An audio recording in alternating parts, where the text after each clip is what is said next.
maintenant une jeune femme particulièrement résiliente face aux épreuves de la vie, très convaincue des opportunités incroyables offertes par le numérique et au très joli parcours entrepreneurial. Elle va nous plonger dans l'univers du métavers en santé. Bienvenue sur scène à Morgane Soulier.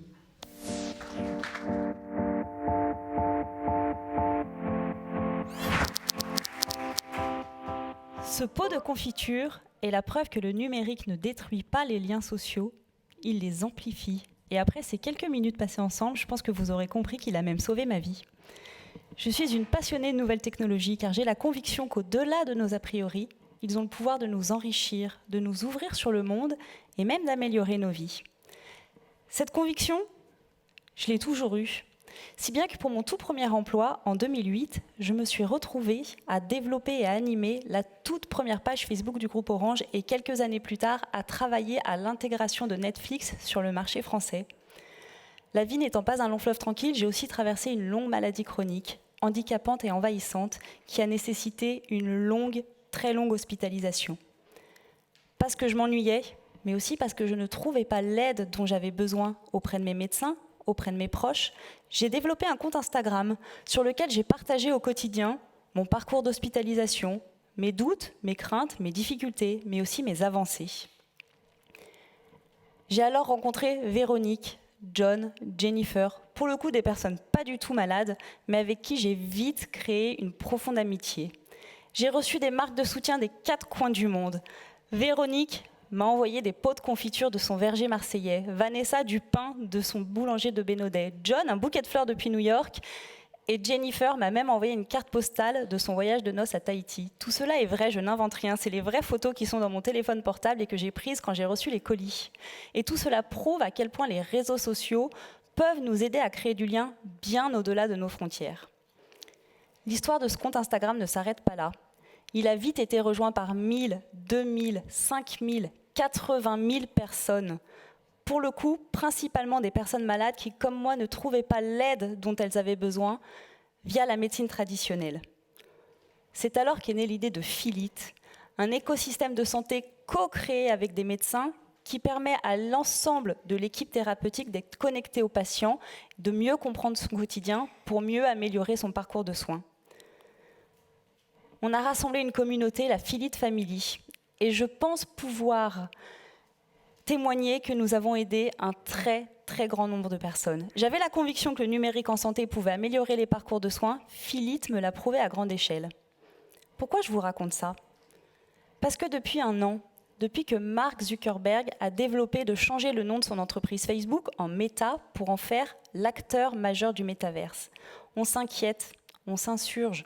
On fustige une société qui vit derrière ses écrans et qui se réfugie dans les mondes virtuels. J'ai une petite anecdote pour vous. Est-ce que vous savez qu'au moment du lancement de l'iPhone, une étude indiquait qu'aucun de nous n'en voulions ? Qu'est-ce qu'on allait faire d'un appareil photo en permanence sur soi ? Pourquoi télécharger des applications pour pouvoir se servir de son téléphone ? Ça ne marchera jamais. En fait, les questions de l'utilité et de la futilité sont les mêmes qu'on retrouvait au moment du lancement d'Internet, et c'est exactement les mêmes lorsqu'on parle du métaverse. En fait, à mon sens, la question n'est pas de savoir si oui ou non on adhère au concept. Le métaverse viendra à nous, bon gré, mal gré. On parle d'une industrie qui pèsera 1500 milliards de dollars à horizon 2030, et un quart de nos usages, qu'ils soient professionnels ou personnels, se passeront dans les mondes virtuels en 2025, c'est demain. Les plus grands de la tech, Microsoft, Facebook, Apple, développent déjà les lunettes de réalité virtuelle ou augmentée qui nous serviront à accéder à ces univers, et de grands noms aussi développent les logiciels de formation ou de soins de demain. Avant de rentrer dans des cas concrets, je voudrais rappeler que le numérique en santé a de grands bénéfices dans la lutte pour l'inclusion. Prenons par exemple la télémédecine. Qui est aujourd'hui le patient typique qui a recours à la télémédecine ? Le télépatient, c'est un patient orphelin de médecin traitant, un homme ou une femme trop débordé pour passer du temps en salle d'attente, un adolescent un peu timide qui n'a pas envie de raconter ses problèmes à son médecin de famille, ou une personne en situation de handicap qui malheureusement ne peut pas se déplacer. On est tous potentiellement concernés et on peut gager que le métaverse viendra relever encore plus de défis locaux ou mondiaux.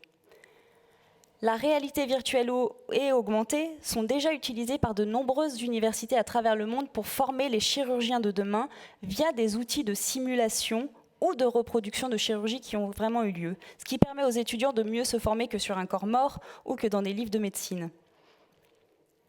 Des étudiants situés dans des zones à faible revenu peuvent aussi accéder aux meilleures formations du monde tout en restant chez elles.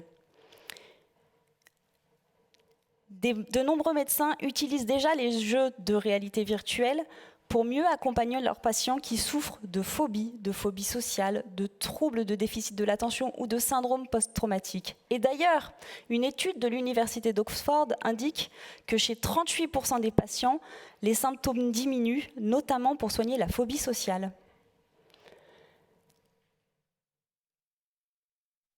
En début d'année, l'Association des narcotiques anonymes a réuni un groupe de patients qui souffrent d'addiction dans le métaverse.